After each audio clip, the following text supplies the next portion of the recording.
This is the Bahamas Tonight, the Northern Edition. Good evening all, I'm Shashina Rule. As always, it is so great to have you with us.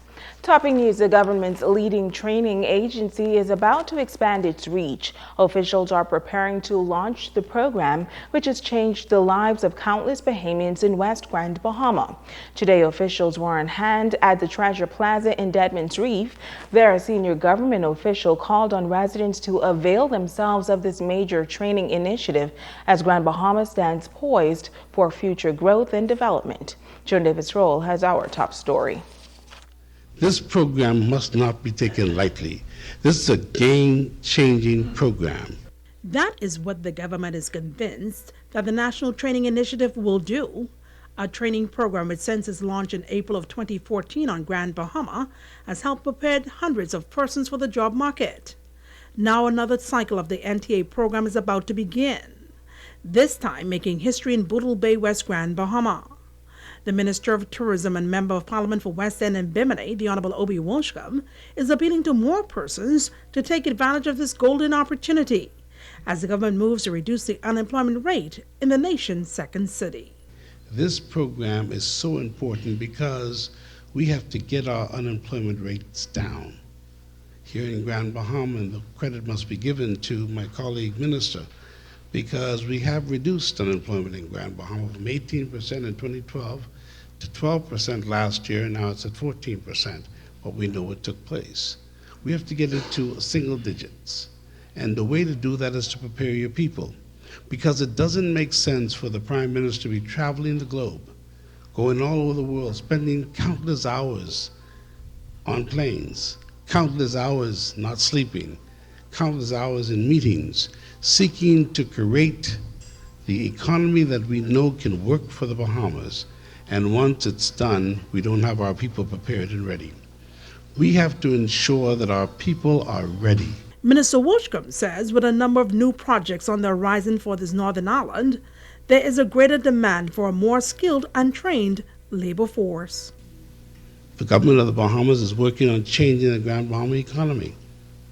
I'm very proud to be a part of it because I know what's going to happen.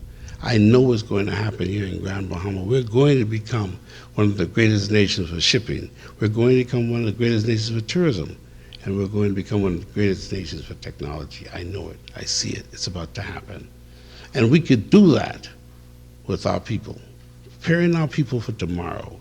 And if we do not prepare our people for tomorrow, then we cannot be upset.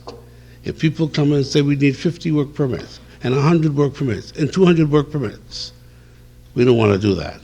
We want people to know that, well, you have a job, our people are ready to fill in, our people are ready to go to work, our people are ready to make things happen. I've seen Michelle Reckley do that also. I've seen her find young men doing nothing and giving them opportunities. This latest training initiative begins come March 1st, and officials hope to attract nearly 150 participants from Hebburn Town to West End. Reporting for ZNS Network News, I'm Joan Davis-Roll. In other news, the Grand Bahama Chamber of Commerce placing greater emphasis on the outlying settlements on the island. Chamber officials recently met with business leaders in West Grand Bahama to sensitize them about the mission of the chamber and to encourage them to join the organization. President Kevin Seymour headed the team of executives at that forum. He drove home the point that the chamber is not just for the city of Freeport. They felt as if the emphasis of the Grand Bahama Chamber of Commerce, notwithstanding its name, was also always concentrated in Freeport and not to the east and to the west. So we take that on board, and we have designed programs so that not only are we speaking from Freeport, but we're bringing it to business owners in the east and the west. Seymour says the business owners in the Western District voiced a number of concerns that chamber officials hope to address. One gentleman mentioned how cumbersome it is in order to avail his business to those concessions. Other persons mentioned the whole question of living here and wanting to do business in Freeport would require them to have a license from the government of the Bahamas and a license from the Port Authority. For a business who is operating on the margin, this could be, a life and death situation. They watch their expenses very closely. Now, the Chamber is expected to hold a similar meeting in East Grand Bahama this week. In news from the crime beat, one man is dead, a second is injured following a shooting on Saturday night in the area known as the Ghetto. Police tell us that the two men were in the area of Weddell Avenue shortly before midnight on Saturday when they were reportedly shot by a male wearing dark clothing. One of the victims was shot about the body and died at the scene. The other victim was shot to the arm and taken to the Rand Memorial Hospital for further medical attention and has since been released. Now, police in Grand Bahama need your assistance in solving these matters. If you have any information regarding this shooting or any incident, you're asked to contact the Central Detective Unit at 350-3106 through 12, 911-919, or call your nearest police station. And police are also looking into the circumstances surrounding a shooting incident in the Nelson Road area on Saturday night. Reports say shortly before midnight, officers were called to the area where a male was reportedly robbed while walking through a track road. The suspects, two masked men, robbed him of $1,000 in cash and shot him in the lower body. The man was taken to the Rand Memorial Hospital via ambulance, where he is still detained.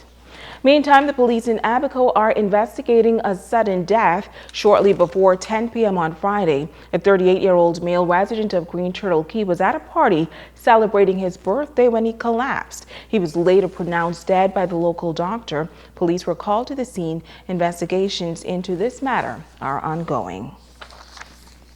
Grand Bahama businessman 47-year-old Edwin Dudley Barrett was back in court today seeking bail. Barrett, reportedly the owner of an import business here on Grand Bahama, was recently charged with 25 firearm-related offenses.